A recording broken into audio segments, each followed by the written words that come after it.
It is actually for me an honor to be here and to get to meet all of you in the forestry sector here in the Western Division. As my colleague has introduced, I'm Penny Mbalena.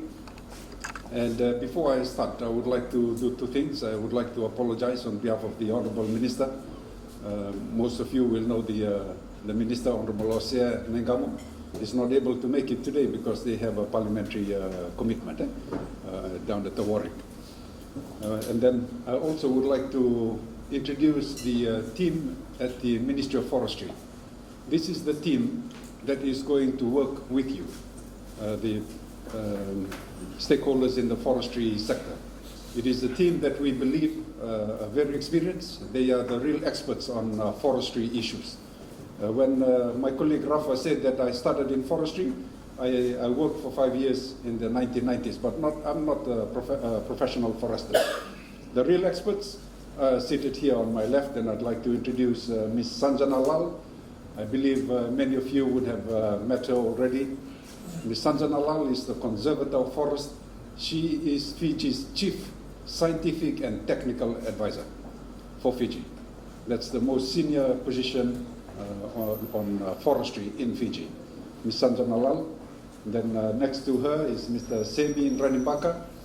He is the Executive Director responsible for research and development. And this is an important position because when we want to have sustainable forestry in Fiji, meaning that forestry resources will cater for now and well into the future generations, we need to have very strong research. We need to know the methodology, the types of timbers that we need to plant, the types of trees. And that division is being led by Mr. Semin Ranbaka, also a very experienced and highly qualified forestry professional. Next to Mr. Ranbaka is Mr. Manasa Luvunakoro. Again, a very experienced forester. He is the Executive Director for Operations. So he looks after all the operations right across Fiji, and that includes logging, sawmilling, and anything to do with growing the economy. I also would like to introduce to you, ladies and gentlemen, the other members of the team from the headquarters. The lady wearing the blue shirt, originally from Lautoka, Ms. Deborah Su, a professional forestry officer who did her master's in Germany, master's in forestry. She had been with the ministry for a while and then left and worked in Australia and then has come back to help Fiji. Next to Ms. Deborah Su is Mr. Eli Tulele. Again, another very familiar face in forestry. For those of you who have worked with Fiji pine and tropic woods, I'm sure you will have met Mr. Tulele over the past few years. Again, a very experienced, highly qualified forester, worked in the Ministry of Forestry and then came across to Fiji pine. And now he's back in the ministry, and we're very grateful to have very experienced people with wisdom to help drive the forestry sector. And my two colleagues next to Mr. Tulele are Mr. Osea Ratuyawa and Ms. Olivia Wakaloloma. These are our two planners. They are principal economists. So they help they help the executive team to plan the strategies for forestry. For those of you who haven't met or who's not familiar with Mr. Rafa, I want to reintroduce him to you. He is our Director of Operations in the Western Division. He is again another very experienced hand in forestry. He's worked all his life in forestry, both in the ministry and with the private sector as well. So, ladies and gentlemen, I thought I should introduce the team to you because I want to assure you that the Ministry of Forestry is consolidating, is regrouping, so that we can assist you better. And I also wanted to start by saying that the Ministry of Forestry sees itself as your partners in development. We want to strengthen our relationship between government. When you talk about government, your door to government will be the Ministry of Forestry, and we want to make sure that we are talking to each other more regularly, more frequently. The Conservator tells me that this is something she wants to do moving forward. And we are making a commitment to start talking with you at least twice or 3 times in a year. We've started in April. We organized our first Meet the Industry in Suva for your counterparts in the Central and Eastern Division. And we thought that we should come and meet you now. On Friday this week, we also intend to meet with your counterparts in the Northern Division. So the reason why we want to meet with you, there's a whole lot of things that are happening. As you know, government is interested, is very keen. It wants to support the private sector. The reality is that people like you are the engine of growth. You create employment, you create economic growth. A lot of people whose livelihoods depend on forestry, they probably work for you. A lot of people work for you. We have made a rough count, and we believe that over 1,000 people work in the forestry sector, and they are probably your own employees. And so we want to help you to see how we can together grow the economy. You come from the business end. The government through the Ministry of Forestry will come from the policy side of things. We'll try and look at legislation. We'll try and see what challenges that you face and see how we can help solve these challenges together. This is really the crux of our meeting with you. And that's why we believe it's important for us to meet often. This will be the start of a series of meetings. We hope to meet you again towards the end of this year. At the end of this year, if we were to have another meeting, what we intend to do is to invite other stakeholders. A good example will be the Ministry of Environment. We anticipate that some of your issues will be based on the environment, the EIAs, Environmental Impact Assessment. So we would like to invite them to come and hear us out as well. We would also like to invite organizations like the Land Transport Authority. We know that the sector, just like the sugar industry, is also having to meet up with the new rules that are being put in place to also protect our national assets, the roads. So these are agencies, among others, that we want to invite in our next meeting. For this time around, because we are your partners in government, we want to hear directly from you. What are your issues? The intention is we will collate the issues and then we'll go across to all those other stakeholders on your behalf. We'll try and see the reason why they put up those laws and see if there's room, if there's space for us to work together, if we can come to a certain agreement. And that is the reason that we have thought we will not invite them to this meeting. We want to get to know you, and I personally, I've just started in the Ministry of Forestry in the past 7 months.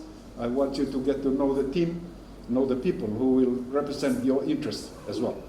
So, ladies and gentlemen, it's a great honor to see a full house this morning. On behalf of the Minister, I want to thank you again for being here. There's a whole lot of things that are happening in forestry.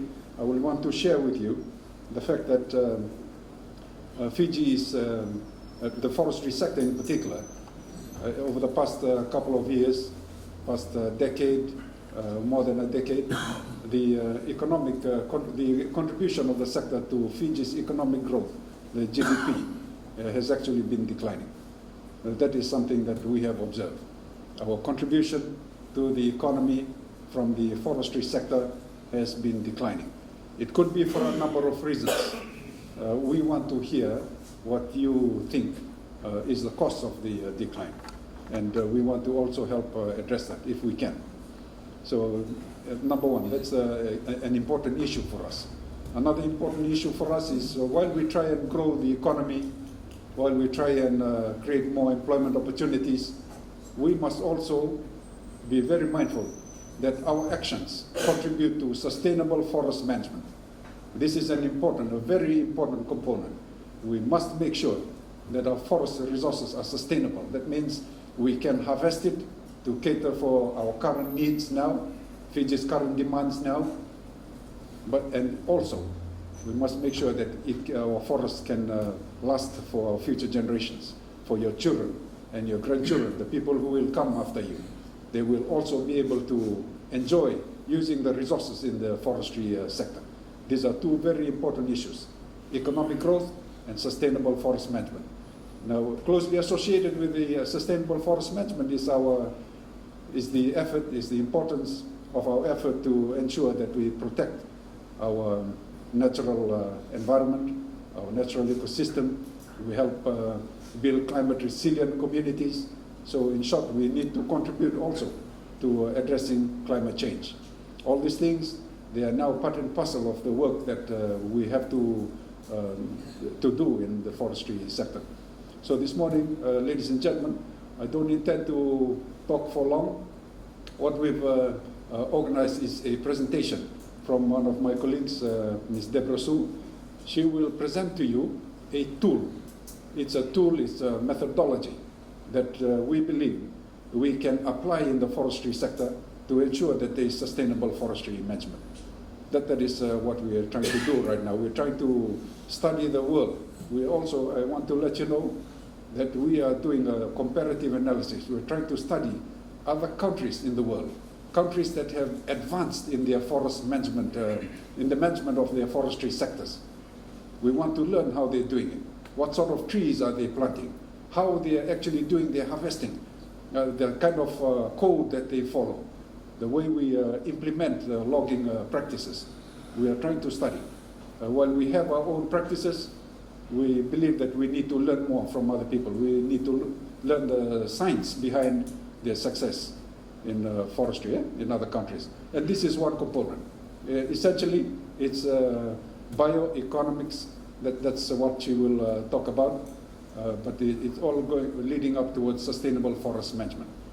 Involved in this is forest certification.